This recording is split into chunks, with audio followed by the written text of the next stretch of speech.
I bet you want to know how long your content should be.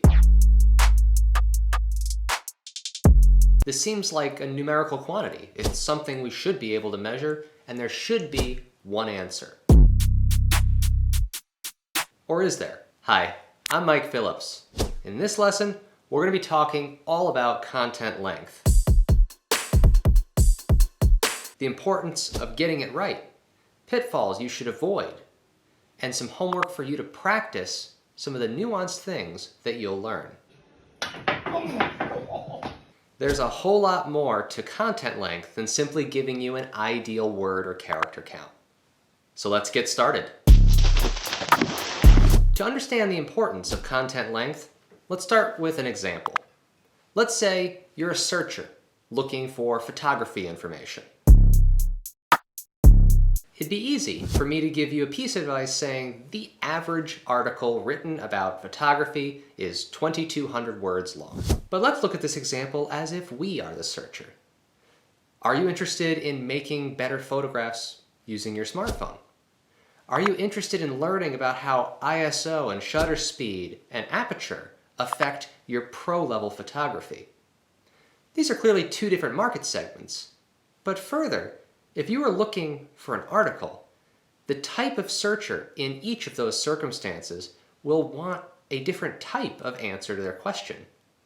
A mobile phone searcher may want a quick answer, perhaps a short video tutorial in addition to some useful written tips.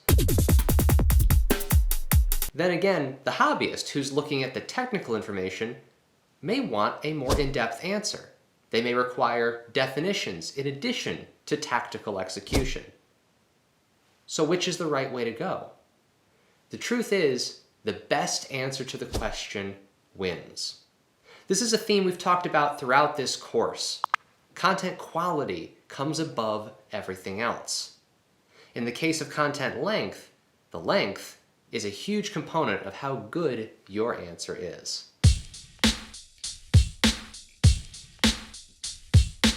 If you remember from another lesson, expertise, authority, and trust are key factors in ranking for Google. These factors are not chosen as arbitrary metrics. They're a useful tool to give you a true sense of the quality of the content by how good of an answer it provides for the searcher. How EAT manifests in the form of content is different for each type of searcher. Let's go back to our example about the two photography searchers. Expertise that is relevant to professional level cameras is not terribly relevant to a mobile phone user. Conversely, an expert in mobile phone photography is not going to be providing the best quality answer for someone searching about technical pro-level photography statistics. Quite similarly, authority and trust are also different for these two camps. The expertise and credentials that each type of content writer would have are going to be different if you're writing for the mobile phone photographer or the pro photographer. And as such, the visitors and consumers of that content will exhibit different behaviors of trust and signal different levels of quality back to the algorithm for search results. To that end, EAT and other ranking metrics are different for different types of searchers, even though we're using these overall systems. So let's get into some numbers. Most writers and webmasters have a rule of thumb that 200 to 500 words is a good length for a piece of content to rank well. They're not necessarily wrong. There are many data points and use cases proving that that number is a good number to aim for. At the same time, a 2021 HubSpot study shows that 2,200 to 2,400 words is an ideal length, and they have really good research to support that number as well. So which is it? 200 words or 2,400 words? Something in between? This is exactly what we were talking about at the beginning of this video. It's not so much an abstract number that you need to hit, but the number that provides the right and most relevant answer with expertise, authority, and trust to your type of searcher and the type of search intent they are approaching your content with. Clearly, there is a wide range in all of these analyses. Why is that? It all comes down to sample size. HubSpot's sample size may be biased with the number of users that write more in-depth articles. Conversely, general surveys of webmasters and content writers may be pulling from a set of people who are used to writing smaller but more frequent volume of articles. It all comes down to use case. It comes down to the people in the data set. So it comes back once again to not following an abstract, hard and fast rule, but writing for the real humans that are consuming your content.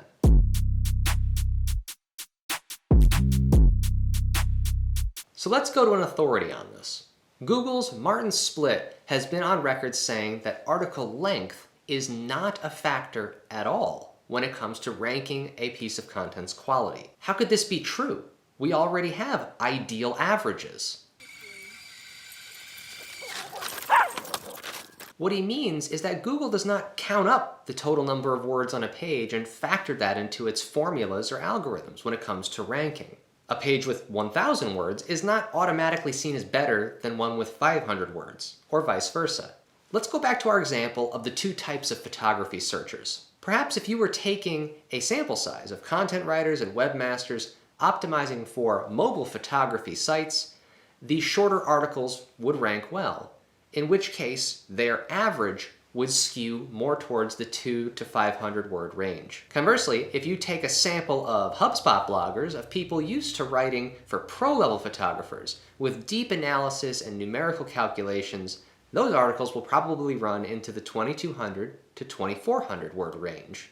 If there are any fundamental lessons you need to take from this discussion, there are two. The first is to not aim for a number as an absolute truth. You should aim to rank by answering questions exceptionally well, with whatever length of content is necessary to do so. Conversely, it's about how to understand the statistics in the world of SEO. Sample sizes matter. Not just how large the sizes are, but how representative that sample is of your type of writing. Both of those samples I gave earlier, the short article length and the long article length, are correct for those groups of writers. You need to know your audience, you need to know who you are writing for, and the types of answers you need to give. Then you can look at abstract numbers. Averages are useful to understand large sets of data, but they're deceptive. It's exceptionally hard to take an average number and assume a single data point will behave the same way when you aim for that number. We can learn from averages, but we cannot directly mime them. Do not aim to copy an ideal number, but rather use your own testing and data insights to learn what your audience's ideal content length is. I think at this point, the pitfalls related to content length would be fairly clear. Writing for an ideal length rather than your genuine human users is going to lead you to rank poorly. Conversely, looking up statistics without understanding the samples is also a recipe for risk. You should focus on being data-informed, not just data-driven. If you are driven to achieve a certain metric, you'll do it, usually at the cost of everything else. But rather than focusing on hitting a number to say you hit it, understand what the number is telling you. Again, our photography example. The pro-level photographers are telling us they want in-depth articles because they are consuming and therefore ranking longer word counts. Similarly, our mobile photographers are ranking the shorter articles because they're telling us they want to consume pithy, direct content. Avoid these pitfalls by optimizing your content length for the way your actual customers and visitors are searching and consuming, rather than trying to hit an abstract ideal. When it comes to practicing what you've learned in this article, the homework is fairly investigative. Look at some content that you've written before and analyze whether the length is tailored to the searcher's intent. Did you write it to hit a certain word count, or did you write it to provide a certain quality of answer? It's okay to be honest here. Revisions are the essence of SEO. Ask yourself, did I adequately answer the searcher's question? Did I overfill this article with too much fluff compared to what our searcher was expecting?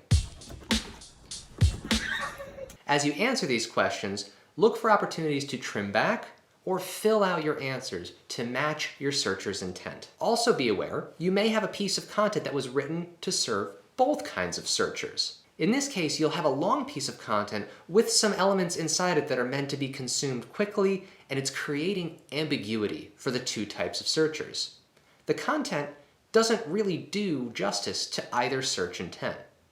This is not a sign to throw out an article. This is an excellent opportunity for you to take that one piece of content and write it as two, with each one focused on each type of searcher. Once you've gone through analyzing some of the content you've written in the past, you'll have a better grasp on how to use this proactively on your future pieces of writing. You've reached the end of the lesson. Together, we've debunked the myth that there is an absolute truth when it comes to content length, that you shouldn't aim for statistical word counts, rather you should aim to write for a good answer that meets your searcher's intent. We now understand a new way of looking at content length as an ingredient of content quality, not a technical metric to hit. And by doing this, you'll be better prepared to avoid important pitfalls, like ranking poorly when your answers are otherwise good, but just optimized for the wrong type of searcher. Thank you so much for learning with me. I'm Mike Phillips, and remember, be data-informed, not data-driven. Numbers should serve your business goals. You shouldn't aim blindly to hit them. I hope this lesson left you feeling more prepared to be a data-informed SEO specialist.